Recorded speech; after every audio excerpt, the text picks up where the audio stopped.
Shorthand dictation, Kailash Chandra, transcription number 7, words 840, speed will be around 80 to 100 word per minute, 5 second, start.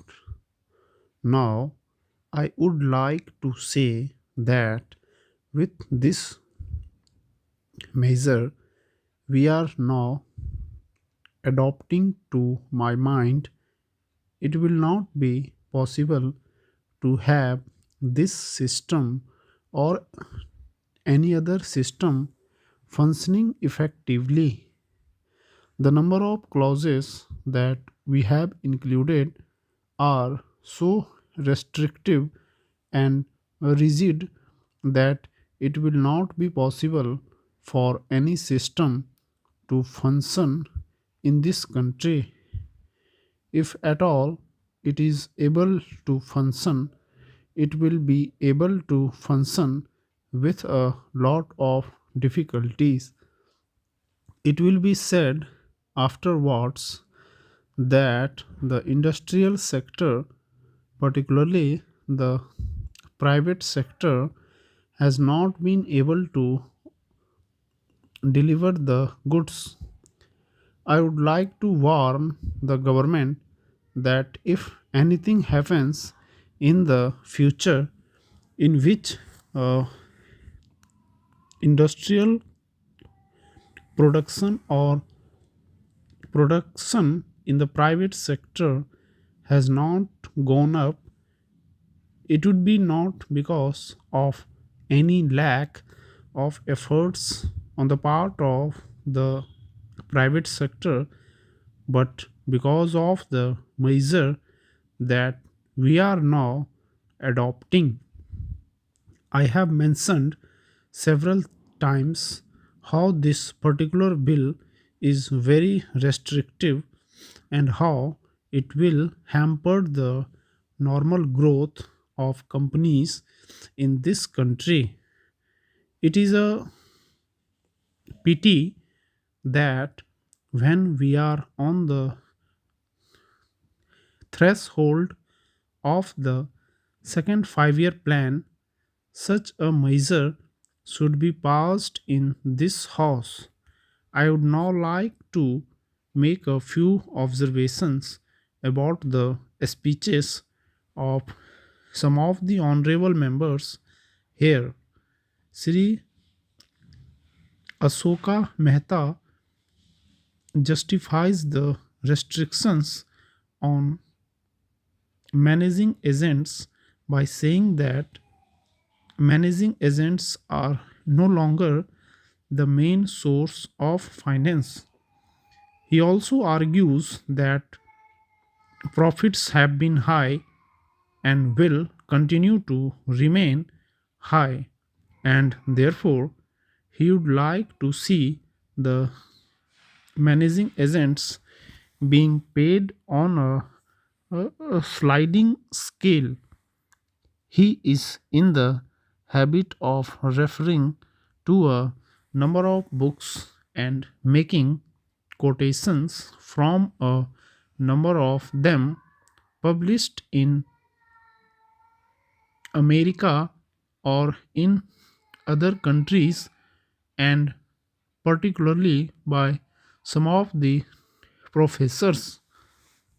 I would also like to mention to him that even when companies are floated, it requires a certain amount of confidence am- amongst the investing public, and it is because a particular firm is managing a particular company that this confidence is created in the investing public. Even there, as the honorable finance minister has said, there is a sort of overall tight control. New banks and insurance companies are not floated nowadays.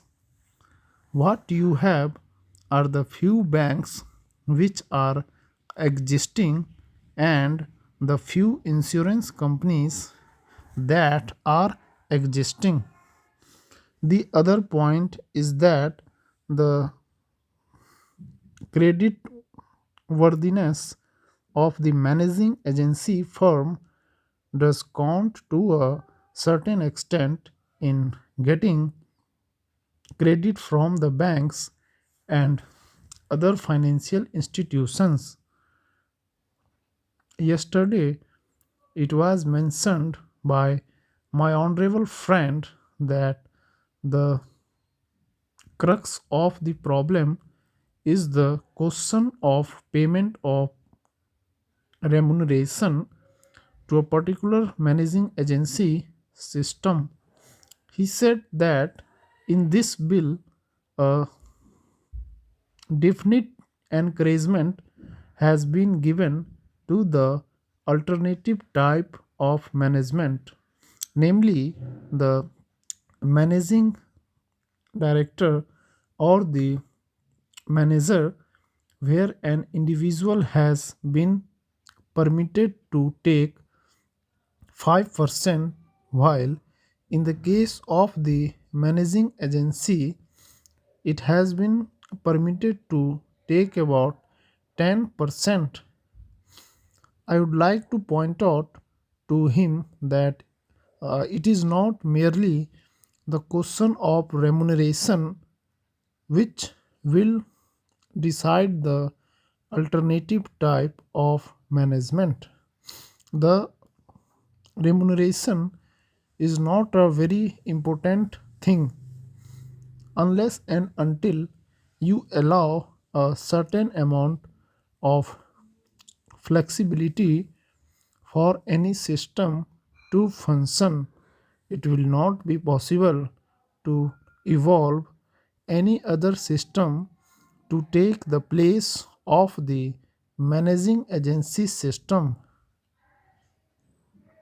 In spite of so many shackles, you may find that those few business houses which are carrying on now, many have to carry on the present basis.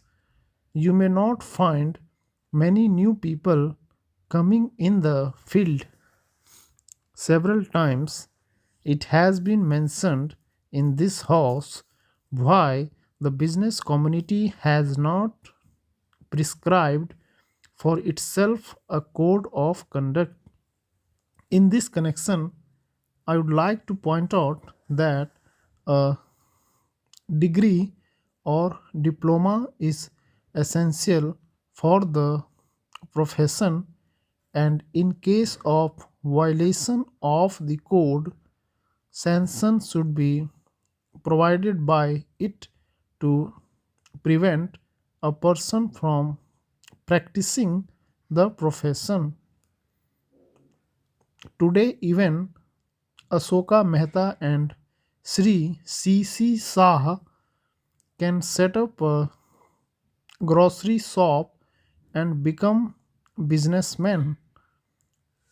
Nobody lays down any condition for starting business, and nobody can prevent others from continuing it. But I would like to point out that with regard to the code of conduct, there is a certain amount of ethics, and there are certain standards and traditions on which business houses function. If a particular firm has not got proper ways of managing its business, you will find that that business house will find it difficult to function, and it would be difficult for it to command the confidence of the business community. It would not be possible for it to function as effectively as a firm which